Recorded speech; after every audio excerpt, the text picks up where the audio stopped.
of a job talk that'll happen tomorrow. Friday, yeah. Friday. Flying Yeah. tomorrow, yeah. So lots of comments would be great. Emily, are you? And who's the job talk for? For a consulting company called Exponent. What kind of consulting do they do? About the military? Do they also? They do everything actually. They do more than human factors too. Their website claims that they have contracts with over 90 different scientific and engineering disciplines, which I didn't even know that many disciplines existed. But yeah, they started off as human factors group. They were called the failure group first, and when they went public, their stock was fail. Nobody wanted to buy a stock that was abbreviated fail, so they changed the name to Exponent. Now they're traded in the S&P 600. They're a big company, and they do lots of consulting, and the office that I'm interviewing and giving the talk for does most of the transportation, all the UX as well. So kind of a nice blend. And I met him at Vision Science Symposiums for a lot of theoretical attention people as well. So it could be really nice. Could be really nice fit for me. As Dr. Ping mentioned, this is a kind of a driver for a job talk. When I originally signed up to do this brown bag, I think we were going to talk about some research in monitoring and visual search. But just this came up and figured it would be a nice platform to go ahead and practice this, since I haven't gone through the slides at all yet. So if you're interested in monitoring visual search, came for that, I'd be happy to talk to you later about that. So it's a bit of an introduction for myself. I really like making things. I like building things mostly out of wood. This is a table I made, and this is my dog. I made a little bed for her and a stove. But the reason that this is important, first of all, gives you an idea for who I am as more than just this robotic scientist graduate student. But the idea of making things and using science to making things, I feel, is really integral to what I've been doing over the last few years, and really what a lot of our end goals are in the field of human factors or engineering psychology.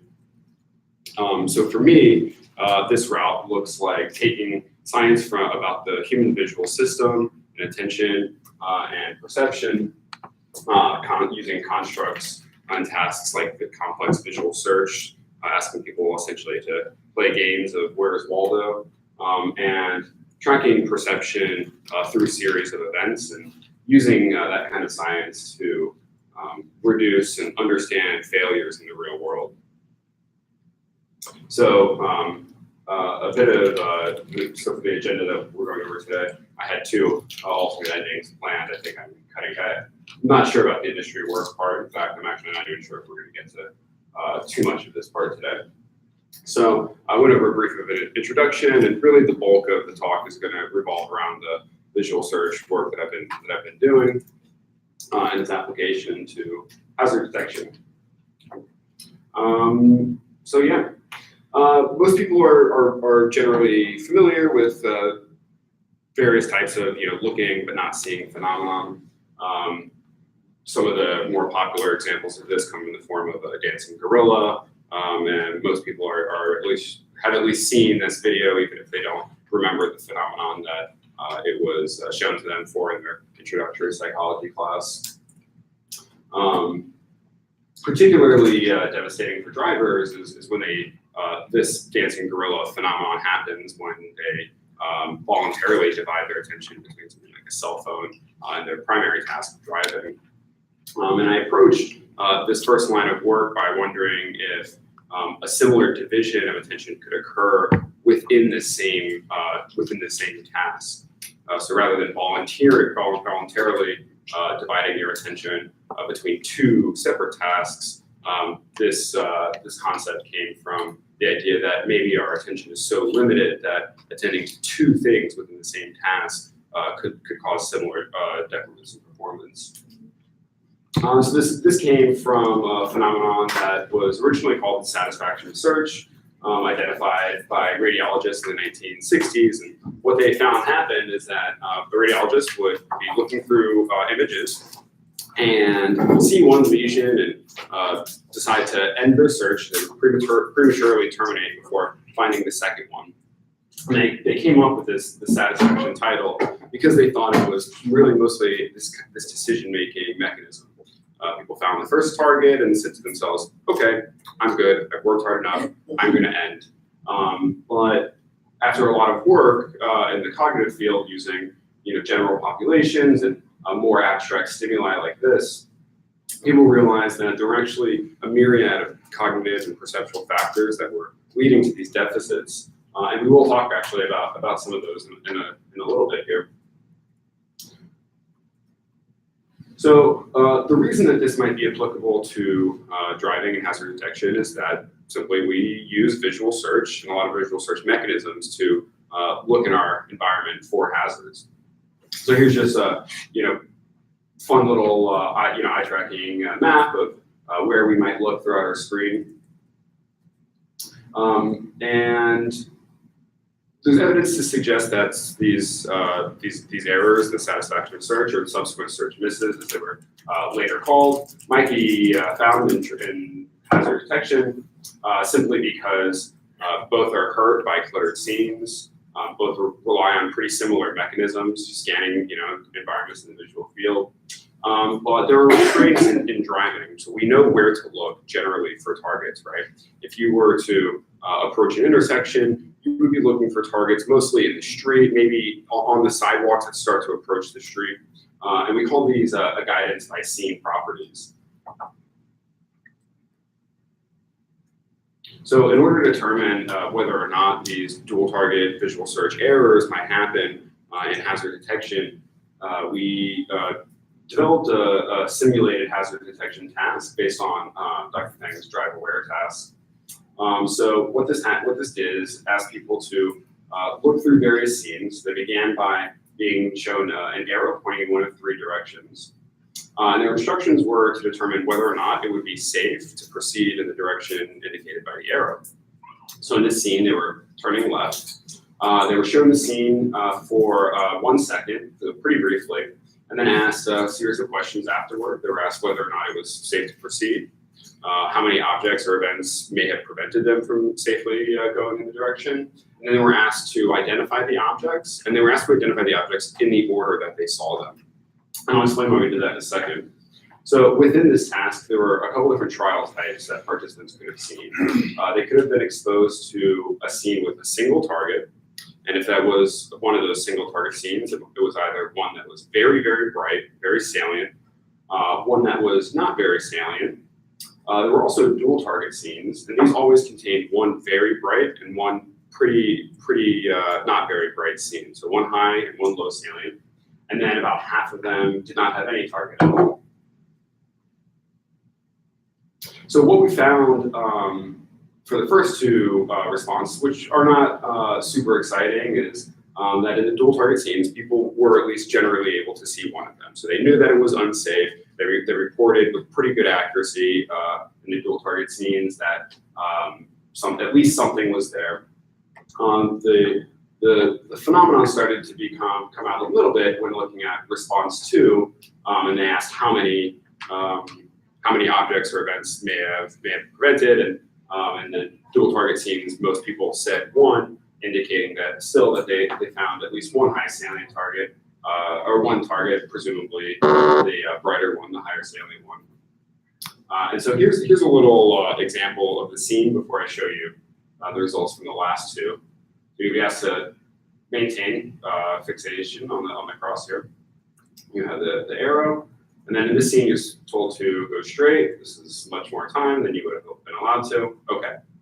So what did you see? First of all, was it safe to proceed? You guys can respond. No, it was not safe. How many things did you see that prevented you? Maybe raise your hands. Saw one thing. Anybody see more than one thing? No? Okay. So I have it again here. So, right, so the high salient target in the scene was the blue car. It's very bright. Not as easy to see is this woman crossing the street here.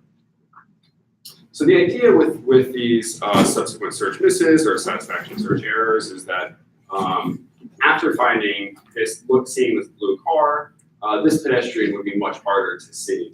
And we're actually mostly looking for accuracy of these low salient targets. What we do is we compare accuracy for these targets in the dual and single scenes, but we match exactly what these scenes are for the low salient targets. So in the dual and single low salient trial types, they're the exact same thing. So the other version of this would be literally the exact same scene, just without the blue car. Now, in order to validate that our stimuli were higher and lower salience, we use this MATLAB algorithm that uses what's called a winner-take-all ranking, and it predicts where attention might be deployed next based on purely perceptual features, things like the contrast of colors with the background.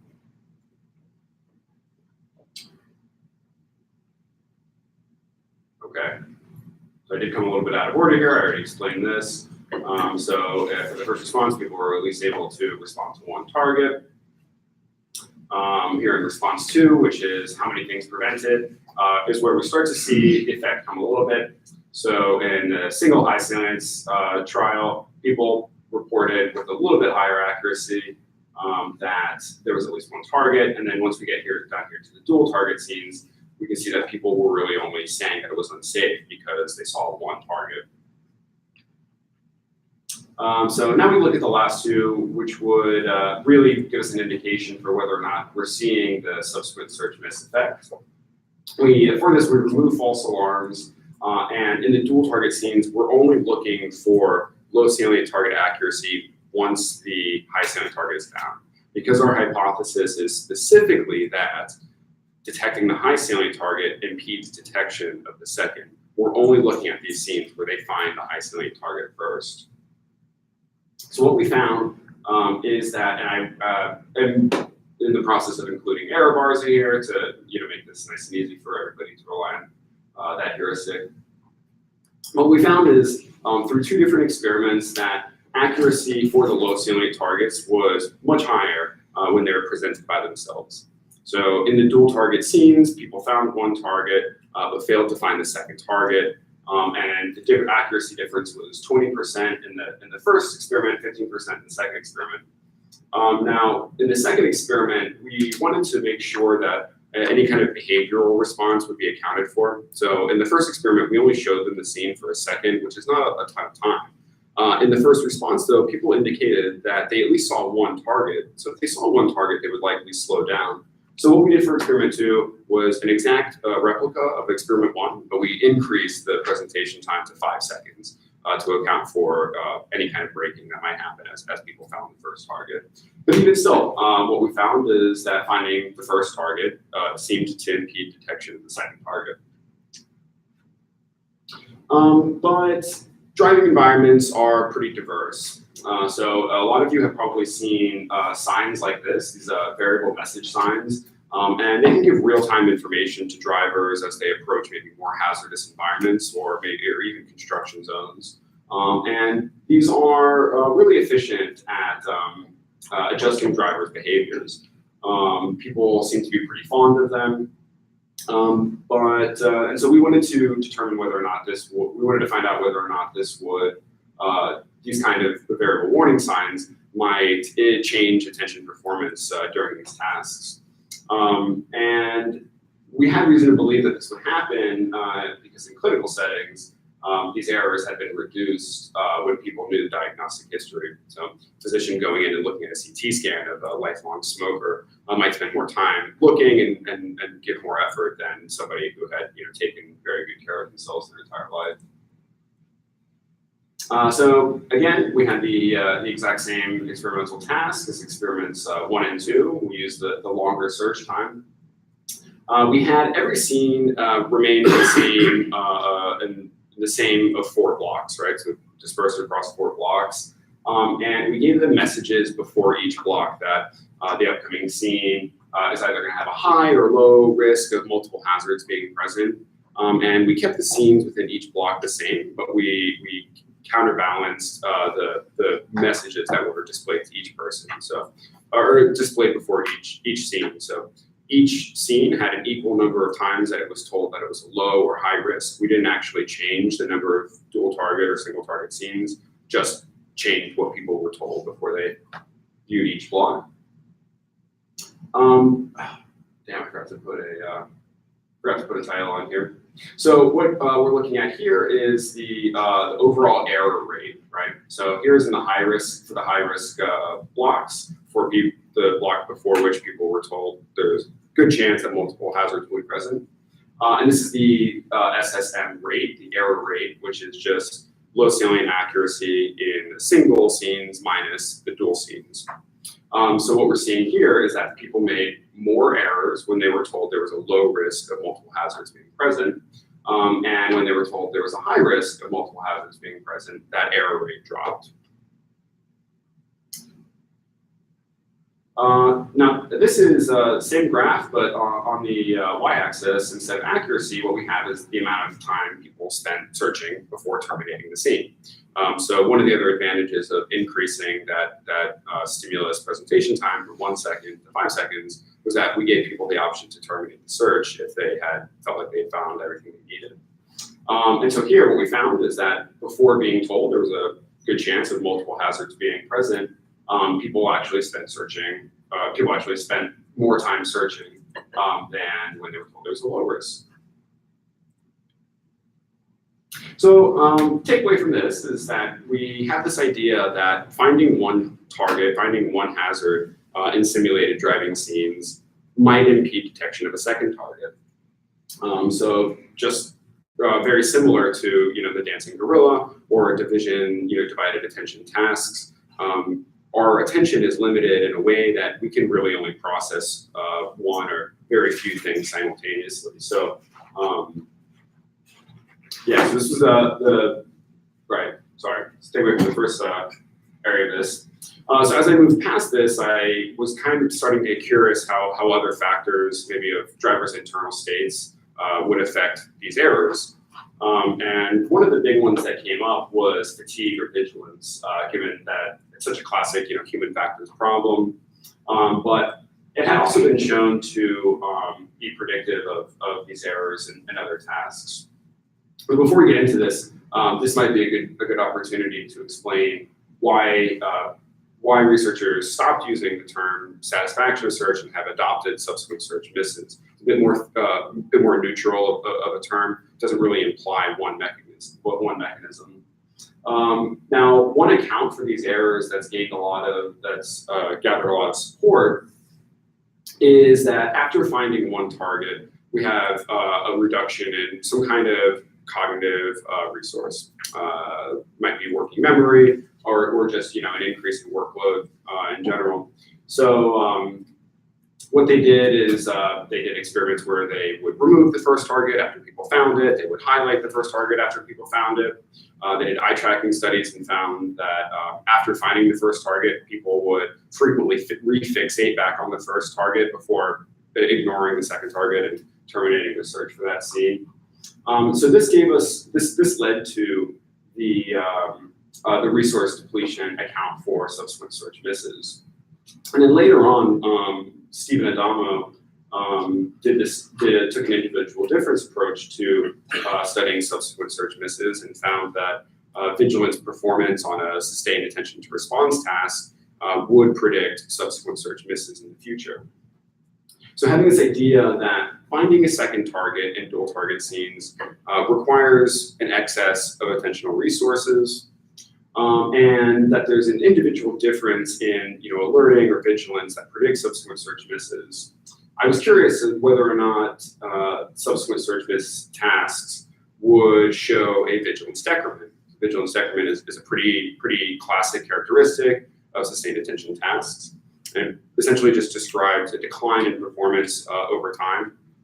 This has been shown to happen as quickly as 5 to 10 minutes, but most of the studies show about 20-30 minutes into a task, the attention really starts to decline. So in order to test this, we moved away from the applied images, from the real world images, and landed on a bit more of a basic task here. So we had people come in and essentially just say, find all of the T's, ignore the L's. You can hit done when you're done. So in here we have 2 T's. Here is 1. This would be considered a high salient target. This is a low salient target. Now using this gives us several advantages over the last one. First, we have more trials. We didn't have to go through and manually create each scene. We can just kind of randomly say these images appear here. So we increase from 100 to 250. We have more observations per person. This also allows us to have more time. The vigilance decrement happens around 20-30 minutes into a task. So we want this to be a little bit longer if we really want to get an idea for whether or not that decrement happens. And this also, in these tasks, gives us an opportunity to extend the search time from 5 seconds to something a little bit longer. We used 10 seconds here. And because they're clicking directly on the T's instead of just reporting how many there were after each scene, we can get a measure for the amount of time spent searching after finding the first one before terminating the search and not finding the second one. So I should probably tell you why that's an important measure, actually. And now, as I mentioned before, there are a couple different accounts for these errors. One of them is still the satisfaction account, and that is typically measured by this time metric. So people, they use the satisfaction account to describe more time spent searching after finding the first target as being predictive of whether or not somebody will actually find that second target. Okay. So our hypotheses here in this experiment were pretty simple. First, we wanted to see if the error rate, the subsequent search misses, increased with time on task. And we wanted to see, look at those individual trial types, because as I said before, the error rates are really the difference in accuracy between these 2 trial types. So for instance, if the difference in time for single target trials really increases while dual target trial decreases, that might be a bit of a different story than just a vigilance decrement. And I'll go into that in a bit. So here are the results. This is the error rate on right here. So just the difference in accuracy between those 2 trials. And here are the blocks. This is, or just you can think of this as time on task actually. So given that this is a difference score between the 2 targets, right? And the SSM effect really only happens when this is positive. So what this is showing is that before this third block, which is about 20-30 minutes into the task, people aren't actually even really committing these SSM errors to the extent that they do later on when this vigilance decrement might occur. Now this tested for significant linear as well as nonlinear effects. And I will get back to that in a second. I do need to rerun some of these analyses actually before the real talk. But right now I'll just kind of describe this as they appear. Now here we have the same thing. This is accuracy and time on task. The blue line is the dual target trial, so dual target trial accuracy, or low salient target accuracy in the dual trials rather. And we can see here that before the third block, low salient target accuracy is actually higher, and then that switches once that vigilance decrement occurs, and then it kind of bumps back up. But we also see an increase in single target accuracy. So we have some evidence for a vigilance decrement, and then some evidence for what in the vigilance literature they refer to as an end spurt effect, which is when you know how long the task is, you have just a boosted in performance as the end of that task approaches, which in all of our experiments, we did tell them how many blocks there were. But the increase in single target the increase in single target search might indicate a change in search strategy. So as people went along, if they weren't seeing a lot of the second targets in the dual target scenes, they might adopt a single target search mode. So they go through, and as time passes, they say to themselves, well, I'm less likely to come across a second target, so I'm going to single target search mode. Single target accuracy will increase, and dual target accuracy decreases. And then there's also the possibility of both of them, both of these hypotheses. There's a possibility that as time goes on, we become tired, we become fatigued, And that is one of the reasons maybe, or just a contributor to adopting this single target search. So in order to continue testing weeding out this vigilance decrement hypothesis, the next step was to vary the relative prevalence of dual and single targeted trials. Now, this is something that is known to affect performance in basic psychomotor vigilance tasks, as well as basic visual search tasks. And so specifically, what people find is that when targets are rarely present, they're rarely found. The overall accuracy is lower when targets appear in 1% of trials compared to 50% of trials. But the problem is that visual search and psychomotor vigilance are really two distinct tasks. This is actually the overlap between low prevalence effects in vigilance tasks and in visual search tasks was actually tested before by Jeremy Wolf in kind of an indirect way, but that was mostly for single target searches. And these dual target search errors seem to elicit at least a somewhat unique cognitive error in our cognitive system. So what we wanted to see is if in tasks where there were very few dual target trials, not only whether or not those error rates would be higher, but if there would be a difference in that slope for the time on task performance.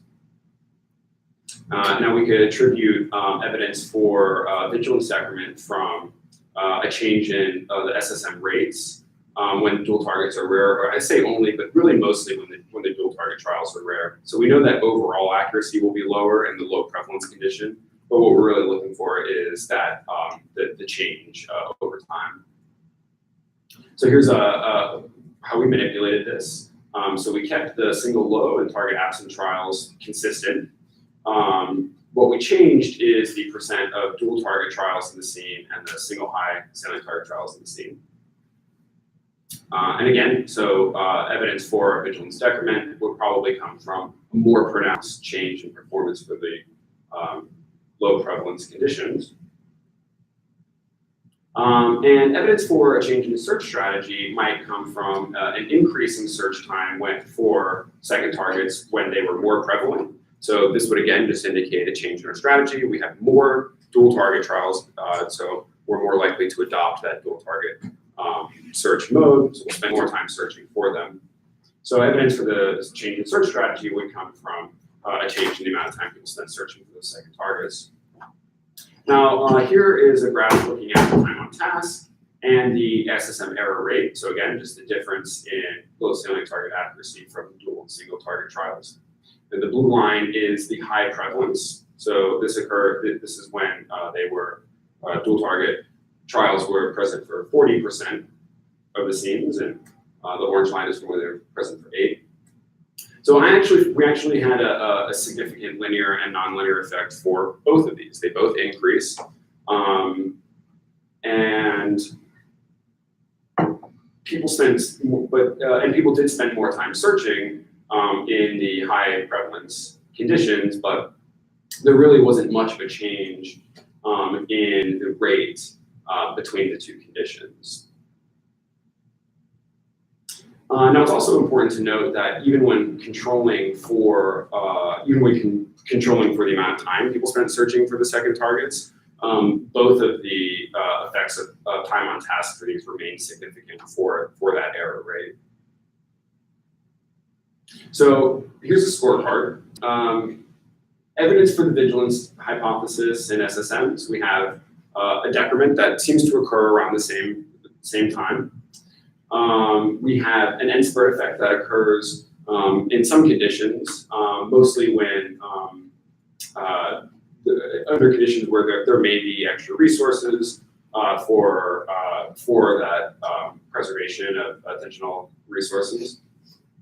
We have the decrement being worse under low prevalence condition, not just overall accuracy being worse, but the actual decline, the slope, the change with time on task.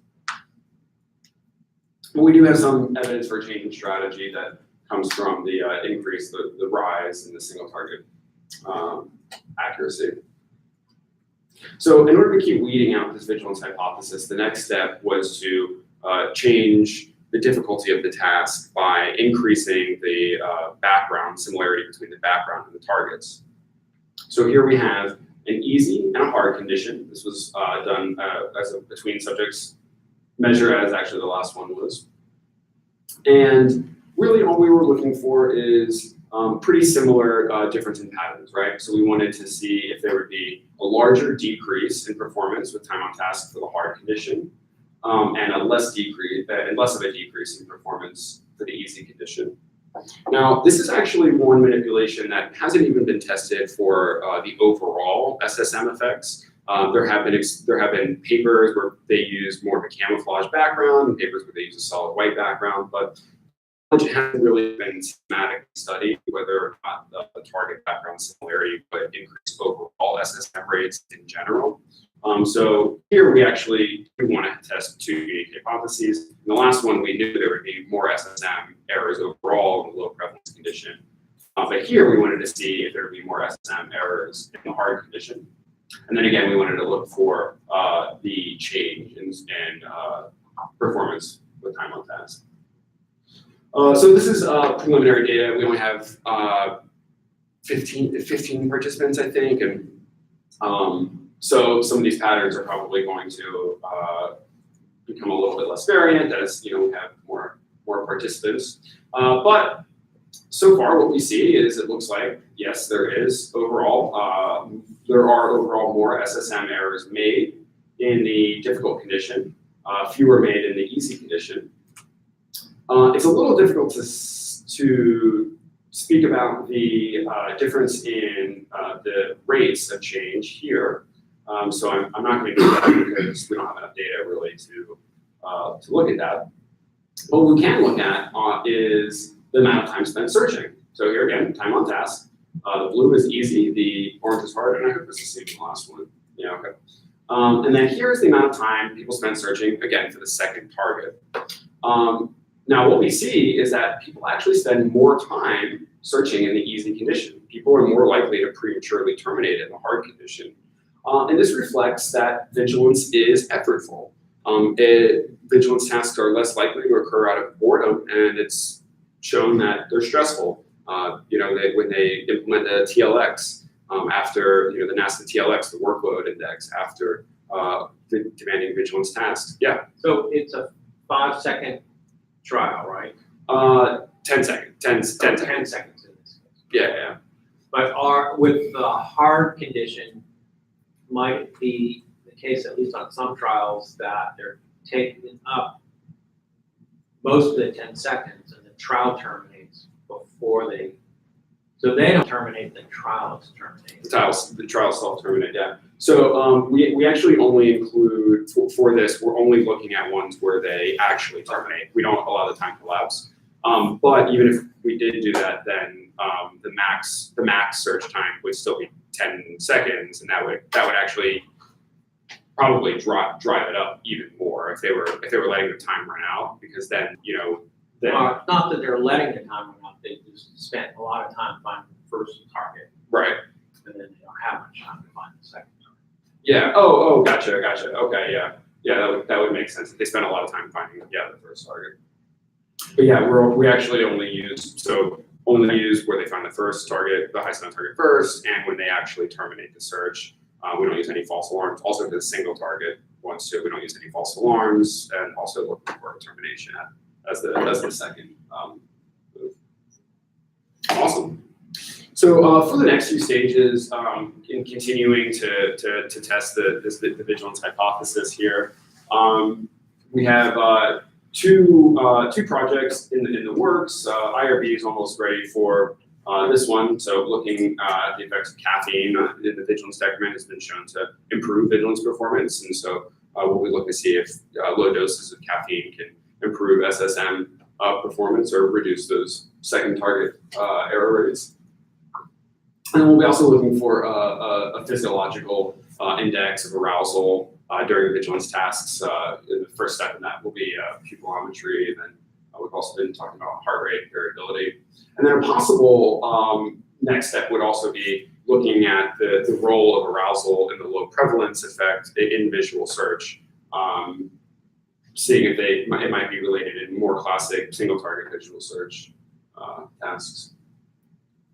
So with this, as I was reading about things that might affect performance over time, I was stuck with the first two questions hit me. How do we regulate effort over time? You know, we had some evidence for an end spurt effect, which suggests that we somehow regulate our effort throughout a task when we know what's coming.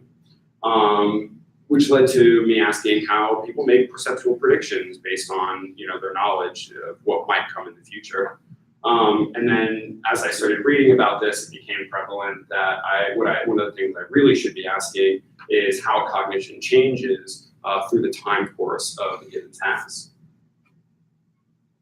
And this led me to something called event segmentation theory. So Jeffrey Sachs at Washington University, St. Louis, is the main proprietor of this. And what this theory suggests is that people perceive sequences of actions as discrete events with a beginning and an end. These boundaries are perceived naturally. So if we ask people to watch a video of a sequence of actions in an fMRI, there would be areas of the brain that are highlighted at the same time during the video when another sample is asked to press a button when they understand one event to end and another to begin. And they're usually predicted by things like a change in location, so a physical shift in an object, or a change in a character or operator's goal within a task. But what's more interesting about this, and possibly more relevant for this work, is that cognition seems to change based on when these boundaries occur during events. So for instance, people have shown to have better memory when information crosses one event into another. And then we also have better information at event boundaries. Some of us might know this phenomenon as the privacy and recency effect. We've also seen at least one study showing that multiple object tracking is hurt at the event boundaries.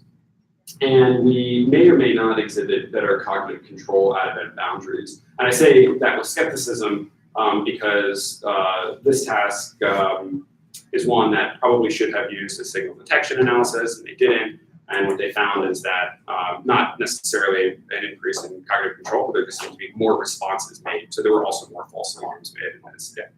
As a word of warning, these experiments are really hard to replicate. Yeah. Well, oh yeah, like the information across events and a lot of Zach's stuff is hard to replicate, and they don't even replicate it all the time in their lab. Gotcha. Okay. All right. Well, before you, I mean, I think it's probably real, but it's hard to. You might want to go or talk about that. So maybe I will switch this. So I was considering switching this part with just some discussion of like industry work that I had done. But I think you can also make a connection. I think that switching this out could be a good option, but also this actually connects well to why doing this piece of work in the transportation domain would be particularly meaningful, because you were able to find some kind of common themes among participants, right? Yeah. So I only have a few results slides for the stuff that we did. So I can show you some of the stuff that we did.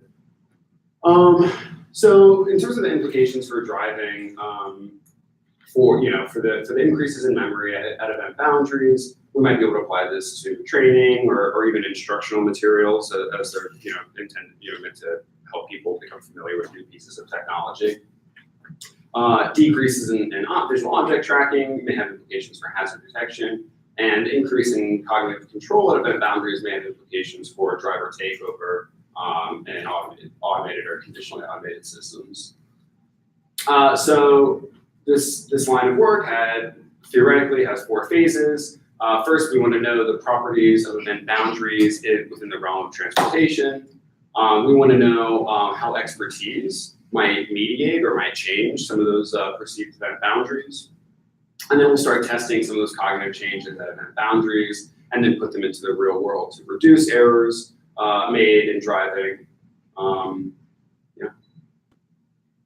So I have data for these first two that I would be able to share, and actually I wasn't able to get this one in before today's version, so I'd have probably done on the airplane tomorrow if I decide to use this at all. So what we ask people to do is passively view scenes in a similar way that they might, when sitting in a car that's driving itself. And they press a button, so they're watching these videos of a driving scene from the driver's point of view. And they press a button whenever they understand one meaningful period of time to end and another to begin.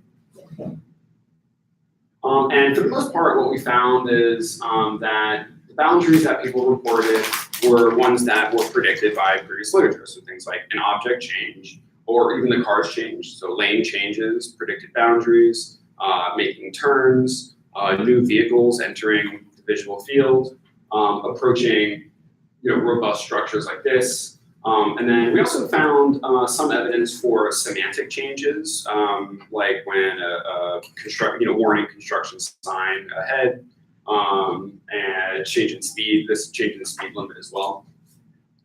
And I don't have the expertise data, but we found there were differences. People who drive more regularly, so it's not necessarily expertise, but what we found is that people who drive more regularly have report fewer boundaries, which is generally supported in the event perception literature. And then I had some things on industry work which I am not really ready to share, so I think that might be a good place to end this talk.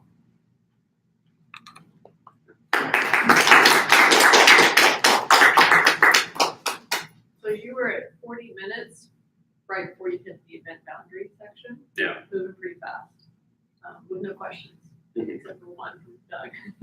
Sorry. Was I not supposed to ask questions? I came in late. That's his job talk for a consulting company. Mhm.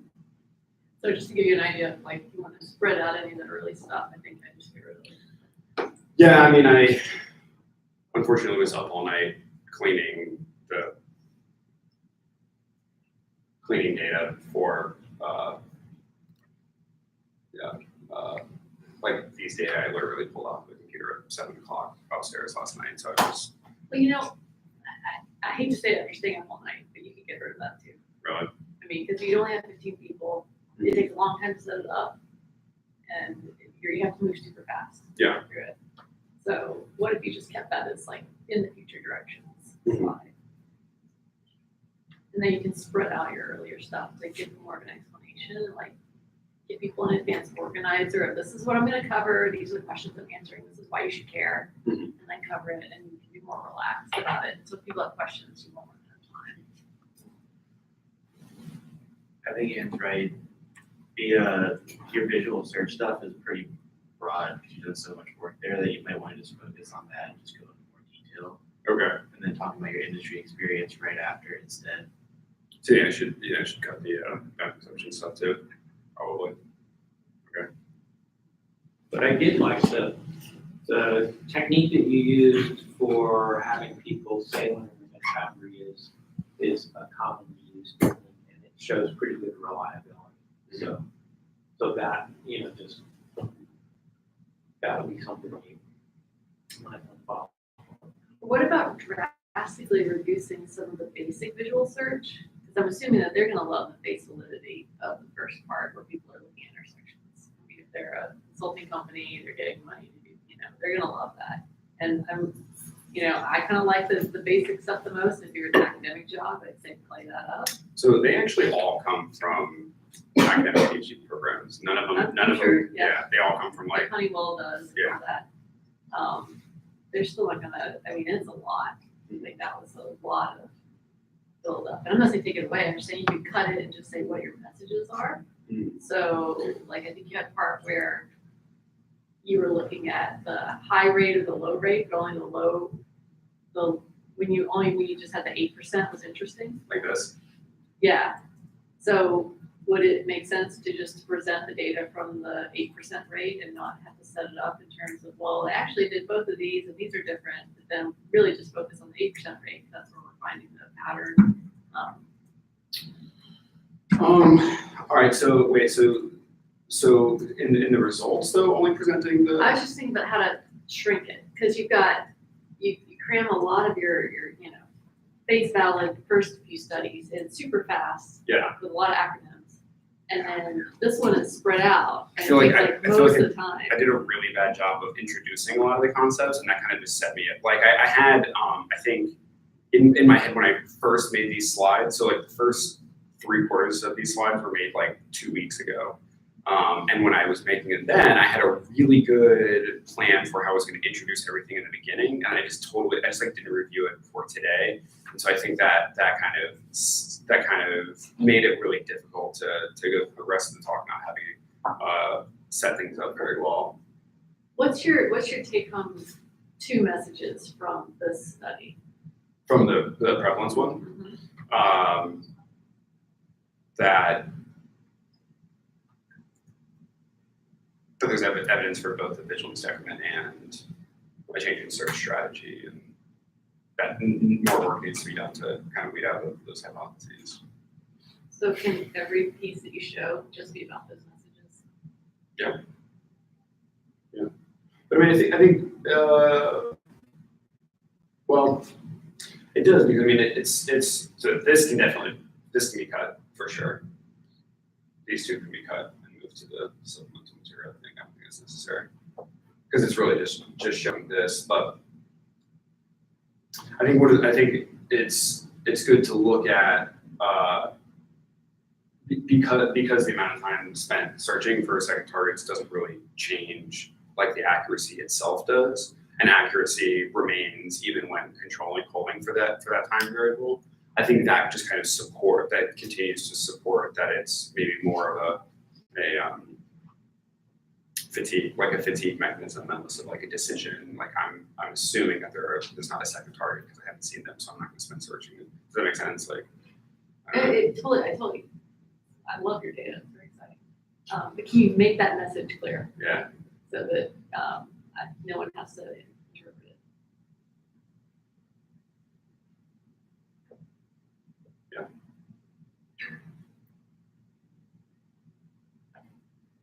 Experiment 3 study design.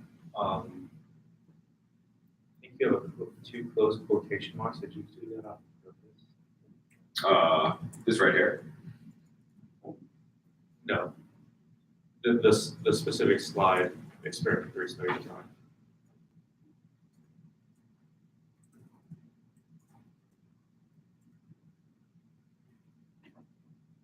Oh. I thought you did that on purpose because It's been doing this for me for some reason. Yeah. I seriously thought you were just being sneaky. I'm like, oh, I'm searching for everything. No, yeah, it happens to me. This happened to me in the class that I teach too. For some reason, like Microsoft has been giving me a hard time lately. Were most of your graphs about errors, or are they about accuracy? Well, I know that they're related. yeah, But, I mean, yeah. Like when you say accuracy, I assume the y-axis means better is good. You say errors, I assume. I know, that's why I really need to have, I think, I need to be better about I should have been setting up the graphs from the whole time. Or you could also label your Errors. And yeah. And label, like if you're gonna show us error rate, call it error rate. Say instead of error accuracy. rate. at the top, the title for the slide. Oh, up here, yeah. And does it ever switch? Like, did you sometimes have accuracy instead of errors? Yeah. Yeah.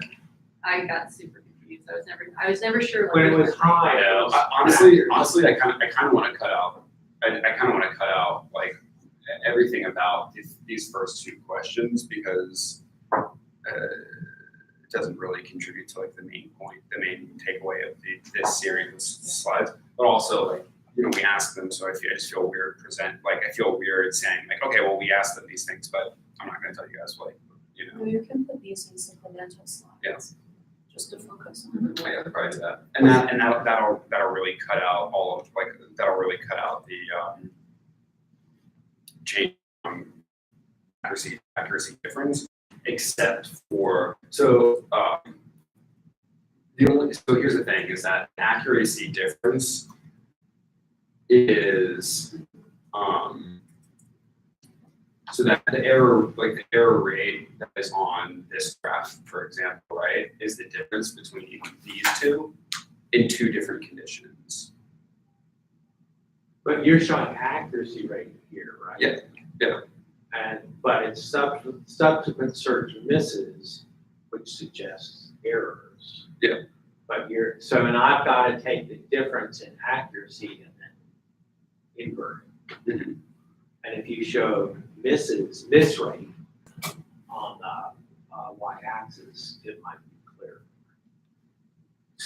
Yeah, so I think it might be a good idea to do something like what you did on the poster of the first day project, that you highlight the two red lines and say the difference between these two red lines would be the magnitude of SSM. The only problem with doing, because I kind of want to keep like the format of all the graphs the same, so they're essentially only looking at one graph throughout the talk. But actually, I think I can do that. I can just show the error rates for experiments 1 and 2 here instead of, because really this is only the accuracy for experiment 1, but I can just show the SSM error rates. So that's like the first, so that'll be essentially the first graph they see, and then that means all graphs that they see are just going to be graphs of. So the x and y axis is essentially going to be the same throughout the entire talk. Like, yeah, except for the search time graphs. So there's two different graphs that we'll be looking through the whole time: error rates and search time.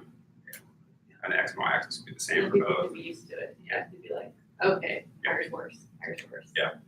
I mean, the only problem is that here they're not really comparing. Like the idea isn't necessarily to compare the difference in accuracy, error rates here, but which I feel like we'll naturally want to do, because like when the two bars are presented in the same graph, but it doesn't matter actually. So I'd say, oh, single did this more, is that the right message? No. That's- Well, yeah, I mean, yes, that is the right message, but there's another message that's not getting across. So What's the other message? Because it's not getting across to me right now. that single was worse. It over two experiments essentially that it replicated. Oh, so show the data for both experiments, label it experiment 1, experiment 2. You Take can out all make of that smaller. But then now we go from 2 to 4 bars. Yeah, but make it smaller. Mhm. So you've got experiment 1, I'm just looking at that, and I see it's at 20%. And then experiment 2, I see it's about the same size, it's Yeah. 15%. 4 bars is not too much to process, as long as you set it up so that you sort of, you isolate the data from experiment 1 and experiment 2, and you label clearly. The only thing I'm concerned about though, about starting to show doing 4 bars and showing the difference between 2 bars is like the message is that, so like for instance, well, I guess that wouldn't really happen with this.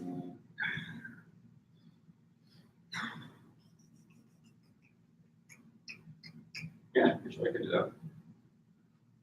Because it doesn't have to be as big as it is. From here, I mean, this is when you put it in presentation mode, and it's really big. It blows It's up, only yeah. 2 pieces of data, and actually you really only want to have them look at 1 piece of data, which is the difference. Yeah, you could take off your text there, the experiment 1, experiment 2 part, and just show the graphs. Yeah. And then, you know, And have, like James suggested, just have a red line going across between the 2 bars that shows. 15%. Maybe also spend a bit more time when you first show such a graph and guide people through like, this is the thing that we are looking for. I think we're And gonna, if there's a difference, that's good. If there's no difference, that's not what we predict. yeah. Right. I was kind of also thinking you do this, you have a white box in the middle, and then you tell them the axes before you even show them I didn't know if I that can was, mentally set it up. yeah, Or the other thing to do is when you first show a graph, you take a beat so that people look at it and then you say on the y-axis, we've got this, on the x-axis, we've got this. Here's what you should be looking for is this difference between bars. The presentations I hate most are when people are like, and here's a graph that shows it, click, click, Yeah. and I'm like, I can't keep up. Which you didn't You know, do, you but- can direct their attention to what you want them Yeah. to attend to. And actually having two bars, what they're gonna notice is there's a difference between these two bars. It's like usability testing your graphs on the audience. So what's your advanced organizer gonna be to say why all this research matters to them? Or what it says about you as a researcher? that's a great question. What's your elevator intro? I mean, I was kind of just going through the understanding flaws in human performance and working to reduce them. That's the I guess the ethos. But other than that, I didn't really have anything. So how are you working to reduce them in any of the experiments? Well, we did that once with the variable message signs, and then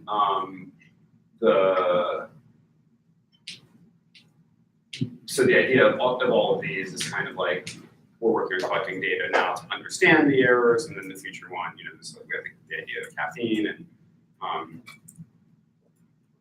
implementing other solutions that are known to improve vigilance to reduce these errors. I love that idea. So what if you just start with, just those two very simple things. This is what I'm about. I want Understand. to understand it, and then my practitioner side, I want to reduce it. Yeah. And at the end, you close with, here's what I understood, and here's what I have to Oh, reduce. okay. So, I like that. And I think it'll be useful in the beginning when you introduce why you consider doing this line of research. So remember the example that you did for the AAP manuscript, and saying a person is traveling through an intersection with a salient stop sign, but there's also a non-salient pedestrian crossing. So these kind of situations would occur very frequently in driving domain. However, in the typical visual search, most of the time only a single target is considered. So you kind of show the contrast or discrepancy between the reality and the basic research, and say, my research is really looking into this, which is highly necessary. And you also look at how to use warning signs to mitigate the SSM, right? So I think that Yeah, I would love be the idea like of the a scenario. Yeah. like say, well, there's a discrepancy in the literature and effort, and I'm going to do work to close that gap. Especially if you can find like a scenario that's basically a description of that, that's like a news story or something. I don't know. Well, I have the one actually that you emailed me a few years ago, the IEP. marine and the IEDs, yeah. I was kind of saving that for, well, I mean, I can definitely talk about it here. The only problem is that I feel like a transportation example would probably be a little bit more applicable. I mean, just some quote from somebody saying, I tried not to hit the blah, and I never even saw the blah. Yeah, Something.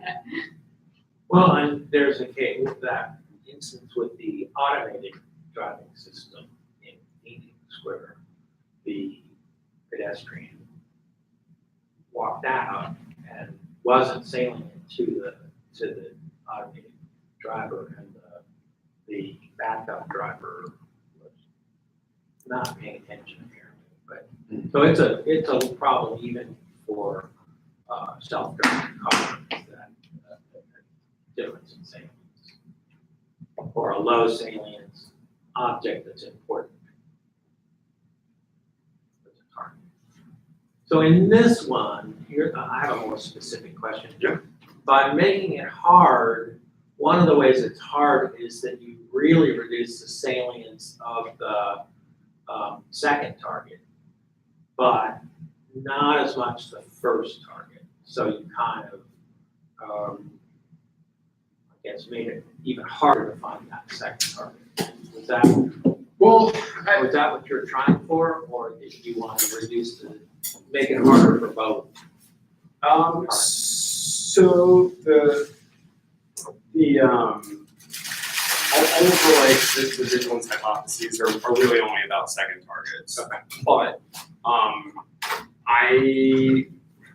think you can make the case for the opposite of what you said, because the signal strength of all targets and distractors are the same in both conditions. So that the images themselves are the exact same. The only difference is that the background on this. And they all start as 100% black, and then the signal strength is manipulated by a percent transparency.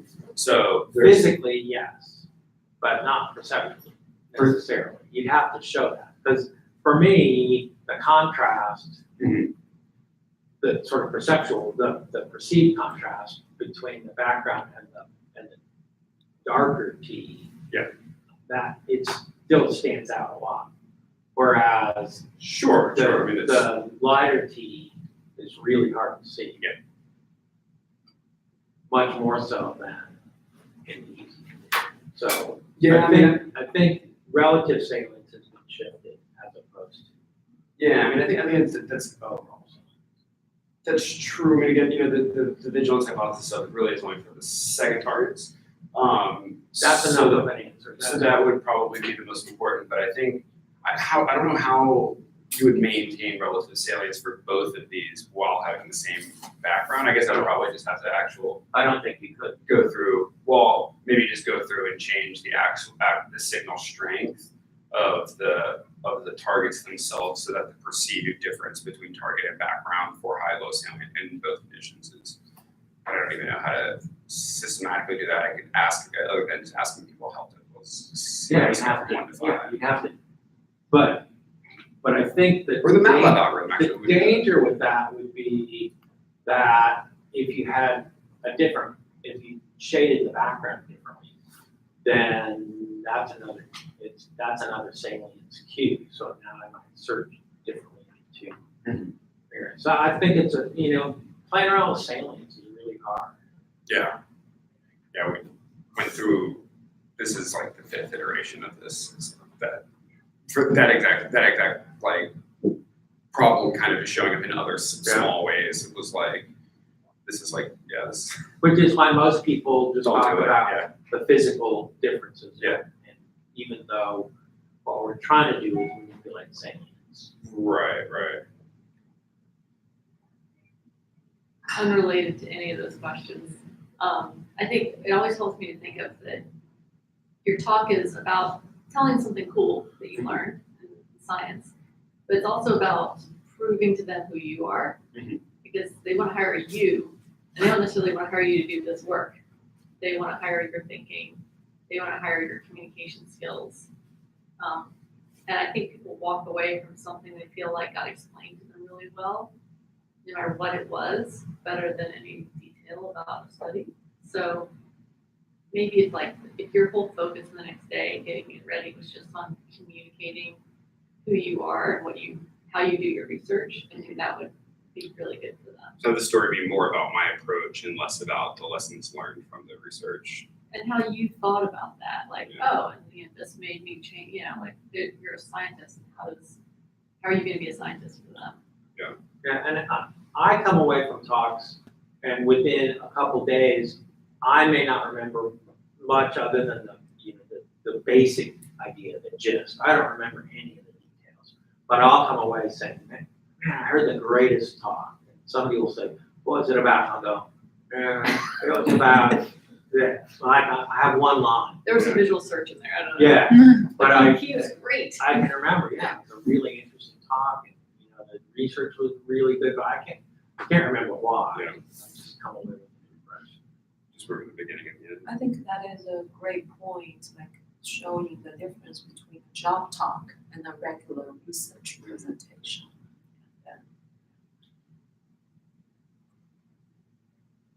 When is your, since I can't. On Friday.